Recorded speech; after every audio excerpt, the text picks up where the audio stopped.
आप देख रहे हैं द क्रेडिबल न्यूज का 7:30 बजे का ये खास कार्यक्रम। देश विदेश से जुड़ी खबरों के इस कार्यक्रम में आज हम सबसे पहले जानेंगे एसआईआर पर चुनाव आयोग को फटकार लगाते हुए क्या बोला सुप्रीम कोर्ट। उसके बाद हम जानेंगे कि रूस के राष्ट्रपति व्लादिमीर पुतिन से नेता विपक्ष राहुल गांधी की मुलाकात को क्यों रोक रही मोदी सरकार। उसके बाद हम जानेंगे कि पीएम मोदी के दफ्तर में ओएसडी हिरेन जोशी विवाद में क्यों आए। उसके बाद हम जानेंगे कि सुप्रीम कोर्ट में उमर खालिद और शर्जिल इमाम की याचिकाओं पर क्या बोला कोर्ट। अब वक्त इन खबरों को परखने का, तो सबसे पहले बात करते हैं एसआईआर और सुप्रीम कोर्ट से जुड़ी एक बड़ी खबर की। देश भर में चल रहे एसआईआर अभियान के बीच बूथ लेवल ऑफिसर्स यानी बीएलओस पर काम के भारी दबाव की खबरें लगातार सामने आ रही थी, लेकिन गुरुवार को सुप्रीम कोर्ट की सुनवाई में चुनाव आयोग बार बार ये कहता रहा कि बीएलओस पर किसी तरह का दबाव नहीं है। कोर्ट में यह दावा उस समय किया गया जब कई राज्यों से बीएलओस के वीडियो और परिवारों के बयान आ रहे हैं और साथ ही में वो काम के बोझ से परेशान है। मेरठ में मोहित चौधरी नाम के बीएलओ ने अपनी खुदकुशी का वीडियो भी जारी किया था, जो कुछ दिनों पहले काफी वायरल हुआ था, जिसमें उन्होंने एसआईआर के भारी काम के कारण टूटने की बात कह डाली थी। इसके बावजूद ईसीआई अपनी बात पर कोर्ट में अड़ा रहा कि बीएलओ पर कोई प्रेशर नहीं है। इस पर चीफ जस्टिस सूर्यकांत और जस्टिस जयमाला बागची की पीठ ने साफ कह दिया कि एसआईआर जैसे चुनावी काम राज्य सरकारों और चुनाव आयोग का वैधानिक दायित्व है, लेकिन अगर बीएलओ अतिरिक्त काम की वजह से दिक्कत में है तो सरकार को तुरंत मदद करनी होगी। यानी जिस तरीके से चुनाव आयोग कोर्ट के अंदर अपना बचाव कर रहा था, उस पर कोर्ट के अंदर पूरी तरीके से पानी फिरता हुआ नजर आया और कोर्ट ने साफ तौर पर यह कह दिया कि अगर बीएलओ परेशानी में है तो उनकी परेशानियों को चुनाव आयोग को सुनना ही होगा। कोर्ट ने राज्यों को निर्देश दिया कि वो एसआईआर में लगे बीएलओ के काम का बोझ कम करने के लिए और ज्यादा कर्मचारी तैनात करें, ताकि एक एक कर्मचारी पर ज्यादा प्रेशर ना पड़े। अगर कोई बीएलओ किसी खास वजह से एसआईआर ड्यूटी नहीं कर सकता तो उसकी जगह किसी और को लगाया जा सकता है, लेकिन काम रुकना नहीं चाहिए। सुप्रीम कोर्ट ने यह भी कहा कि एसआईआर ड्यूटी के दौरान मरने वाले बीएलओ के परिवार चाहे तो बाद में मुआवजे के लिए भी अप्लाई कर सकते हैं। सुनवाई उस याचिका पर हो रही थी जिसमें अभिनेता विजय की पार्टी टीवीके ने आरोप लगाया था कि बीएलओ पर आरपी एक्ट की धारा 32 के तहत एफआईआर दर्ज की जा रही है, खासकर उत्तर प्रदेश में, जबकि बीएलओ जो ज्यादातर आंगनवाड़ी कार्यकर्ता और शिक्षक होते हैं, इतने कम समय में 3-3 बार घर जा जाकर एसआईआर का काम नहीं कर पा रहे हैं। कई को सुबह जल्दी या रात में देर तक ड्यूटी करनी पड़ रही है। कुल मिलाकर सुप्रीम कोर्ट ने साफ कह दिया कि चुनावी प्रोसेस जरूरी है, लेकिन इंसानियत और कर्मचारियों की सुरक्षा उससे भी ज्यादा जरूरी है और सरकार और ईसीआई दोनों को मिलाकर बीएलओ का बोझ तुरंत कम करना ही होगा। अब बात करते हैं संसद से जुड़ी एक बड़ी खबर की। आज संसद के शीतकालीन सत्र का चौथा दिन है और शुरुआत होते ही आज माहौल राजनीतिक रूप से गरमाया हुआ नजर आया। हालांकि दिल्ली की सड़कों पर ठंडी है, लेकिन संसद के अंदर गर्मा गर्मी का माहौल नजर आया। वहीं रूस के राष्ट्रपति व्लादिमीर पुतिन के भारत दौरे की चर्चा के बीच लोकसभा में विपक्ष के नेता राहुल गांधी ने केंद्र सरकार पर सीधा हमला बोला। राहुल ने कहा कि सरकार चाहती नहीं कि वो किसी विदेशी नेता से मिले, जबकि प्रधानमंत्री नरेंद्र मोदी और विदेश मंत्रालय खुद इस नियम को नहीं मानते। राहुल ने इसे सरकार की इनसिक्योरिटी बताया और कहा कि लीडर ऑफ अपोजिशन भी भारत का प्रतिनिधित्व करता है, सिर्फ सरकार ही देश की आवाज नहीं होती। उन्होंने कहा कि पहले की सरकारें, जिनमें वाजपेयी और मनमोहन सिंह की सरकारें थी, उसमें भी विदेशी नेता विपक्ष के नेताओं से मिलते थे, लेकिन अब केंद्र विपक्षी मेहमानों को सलाह देता है कि वो नेता विपक्ष से दूरी बनाए रखें। इसी बीच रूस के पहले डिप्टी प्राइम मिनिस्टर डेनिस मंटुरोवा गुरुवार को सुबह संसद पहुंचे, जिससे पुतिन के दौरे को लेकर राजनीतिक चर्चा और तेज हो गई। उधर कांग्रेस के वरिष्ठ नेता सोनिया गांधी ने दिल्ली के अंदर बढ़ते प्रदूषण पर केंद्र सरकार को कड़ी चेतावनी दी और संसद शुरू होने से पहले भी हमने देखा कि किस तरीके से विपक्ष के नेता नरेंद्र मोदी के बयान वाला एक पोस्टर जो था वो संसद के परिसर में लहराते हुए नजर आए और सीधे तौर पर सरकार को घेरते हुए नजर आए। उस पोस्टर के अंदर लिखा हुआ था जिसमें नरेंद्र मोदी का एक वाक्य था, मौसम का मजा लीजिए। और दिल्ली के प्रदूषण से हर कोई वाकिफ है। वहीं दूसरी ओर जिस तरीके से विपक्ष जो है इस मुद्दे को लेकर सरकार को घेरता हुआ नजर आया, वहीं दूसरी ओर राहुल गांधी ने आज संसद के परिसर में किस तरीके से उन्हें व्लादिमीर पुतिन से ना मिलने देने को लेकर केंद्र सरकार को किस तरीके से घेरा, जरा सुनिए। जनरली सरकार की पॉलिसी है, नॉर्मली ट्रेडिशन होता है कि एलओपी के साथ जो भी बाहर से आते हैं उनकी मीटिंग होती है। ये वाजपेयी जी के टाइम होता था, मनमोहन सिंह जी के टाइम होता था, ये ट्रेडिशन रहा है। बट आजकल क्या होता है कि जो फॉरेन डिग्नेटरीज आते हैं या जब मैं कहीं बाहर जाता हूं तो सरकार उनको सजेस्ट करती है कि एलओपी से नहीं मिलना चाहिए। तो ये इनकी पॉलिसी है, ये हर बार करते हैं। जब मैं बाहर जाता हूं ये करते हैं, जब लोग यहाँ आते हैं मैं करता हूं।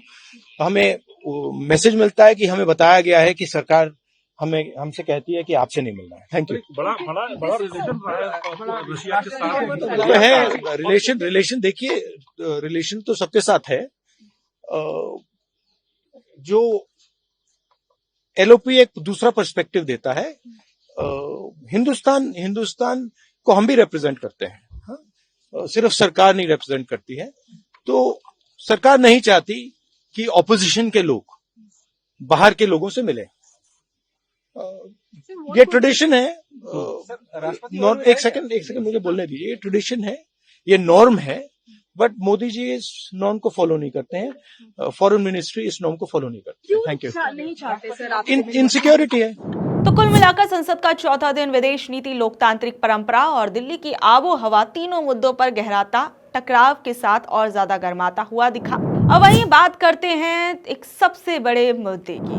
आज राजनीति का माहौल हर तरफ से गरमाया हुआ था। संसद में, सुप्रीम कोर्ट में और सोशल मीडिया पर भी सबसे बड़ा विवाद प्रधानमंत्री मोदी के बेहद करीबी माने जाने वाले पीएमओ के ओएसडी हिरण जोशी को लेकर बवाल खड़ा हो गया है। कांग्रेस के नेता पवन खेड़ा ने यह दावा किया है कि जोशी किसी सट्टेबाजी ऐप से जुड़े हुए थे, पीएमओ में बैठकर निजी बिजनेस चलाते थे और विदेशी लिंक भी थे और अब अचानक वो गायब हो गए हैं। सोशल मीडिया पर हैशटैग हिरेन जोशी और हैशटैग पीएमओ ट्रेंड कर रहा है। लोग सवाल कर रहे हैं कि मोदी जी के डिजिटल स्ट्रेटेजिस्ट माने जाने वाले इस शख्स पर सरकार चुप क्यों है।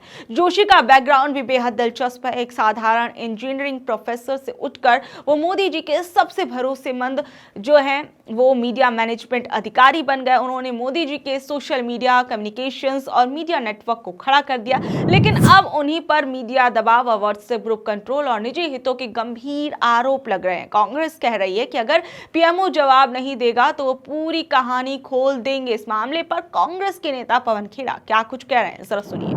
अब देखिए, सरकार को इसमें खुलासा तो करना पड़ेगा। हिरेन जोशी कोई छोटा नाम नहीं है। प्रधानमंत्री कार्यालय में सबसे मजबूत, सबसे ताकतवर व्यक्ति, जिसने इस देश के लोकतंत्र की हत्या में बहुत महत्वपूर्ण काम किया, आप लोगों को का गला घोंटने का बहुत काम किया है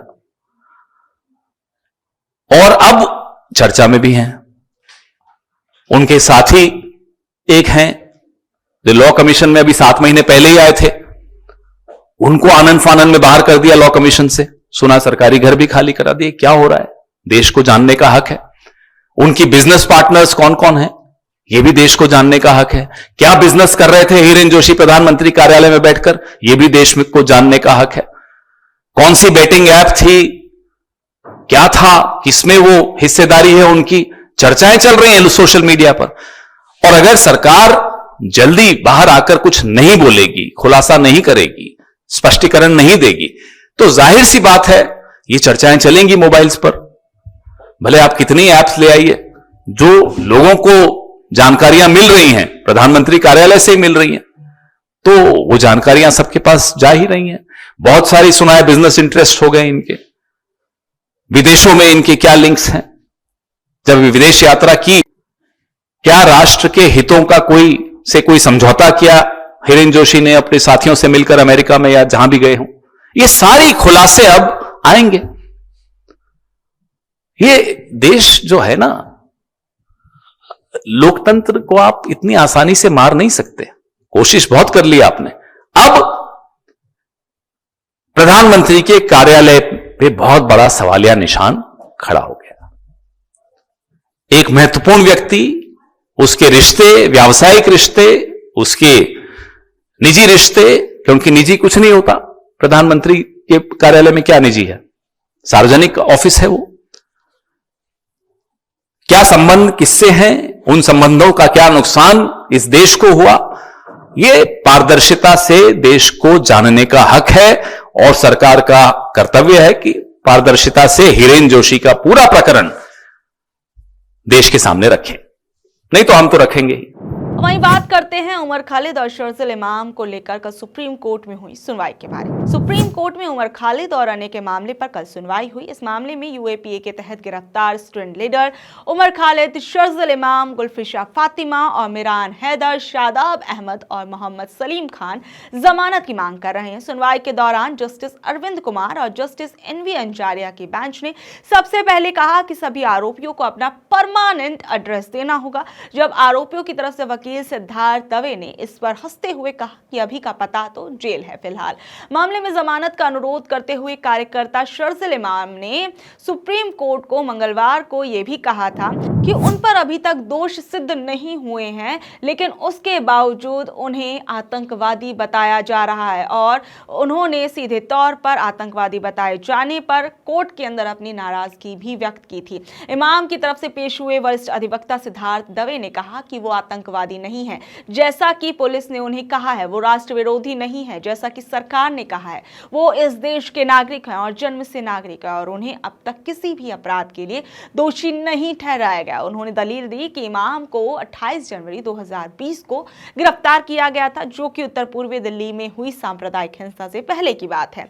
उमर खालिद की ओर से पेश हुए वरिष्ठ अधिवक्ता कपिल सिब्बल ने कोर्ट में दलील दी थी कि फरवरी 2020 में जब दंगे भड़के तब उनका मुवक्किल दिल्ली में ही नहीं था और उसे एक तरह से कैद में नहीं रखा जा सकता। वहीं गुलफिशा फातिमा की ओर से वरिष्ठ अधिवक्ता अभिषेक मनु सिंघवी ने अदालत को कहा कि कार्यकर्ता ने 6 साल जेल में बिताए हैं और उन्होंने मुकदमे में देरी का आश्चर्यजनक और अभूतपूर्व बता डाला। खालिद इमाम और अन्य की जमानत याचिकाओं पर कड़ा विरोध करते हुए दिल्ली पुलिस ने कहा कि फरवरी 2020 के दंगे कोई खुद से हुई घटना नहीं थी, बल्कि भारत की संप्रभुता पर एक पूर्व नियोजित हमला था। कोर्ट ने कहा कि ये जानकारी अगली सुनवाई से पहले कोर्ट मास्टर को दे दी जाए। इसके बाद कोर्ट ने एक और बड़ी बात कही कि जमानत की सुनवाई है, लेकिन दोनों पक्ष इसे ऐसे खींच रहे हैं जैसे पूरी अपील हो।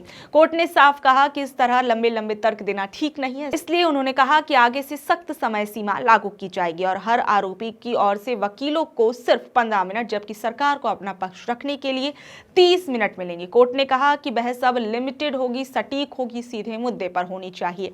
अगली सुनवाई अब 9 दिसंबर को तय की गई है और 10 दिसंबर को एएसडी के शामिल होने के बाद बाकी जवाब सुने जाएंगे। अदालत ने यह भी सुनिश्चित किया कि सभी रक्षा पक्ष वकील अगले तारीख से पहले जरूरी सभी दस्तावेज जमा करा दें। इससे पहले दिल्ली हाईकोर्ट ने यूएपीए के तहत लगाए गए आरोपों को गंभीर बताते हुए इनकी जमानत याचिकाएं खारिज कर दी थी। कल की सुनवाई में साफ तौर पर कह दिया कि ये केस अब तेज ट्रैक पर चलाए जाएंगे बिना अनावश्यक देरी के। कोर्ट चाहती है कि दोनों पक्ष कानून के मूल सवालों पर फोकस करें, ना कि लंबी चौड़ी दलीलों पर। इस सुनवाई से एक बात तो और साफ हो गई है कि अदालत अब इस मामले को लेकर काफी ज्यादा गंभीर नजर आ रही है, लेकिन आखिरी और अहम सवाल यही है कि कब तक इन लोगों को जमानत जो है वो मिल पाएगी, क्योंकि एक लंबा वक्त ये सभी लोग जेल में गुजार चुके हैं। तो ये थी आज की खबरें। कल शाम 7 बजे फिर हाजिर होंगी अगली खबरों के साथ। अगर आपको आज की खबर अच्छी लगी, जानकारी भरी लगी, तो इसे अपने दोस्तों रिश्तेदारों से शेयर कर लें। कल तक के लिए नमस्कार, शब्बा खैर, गुड नाइट।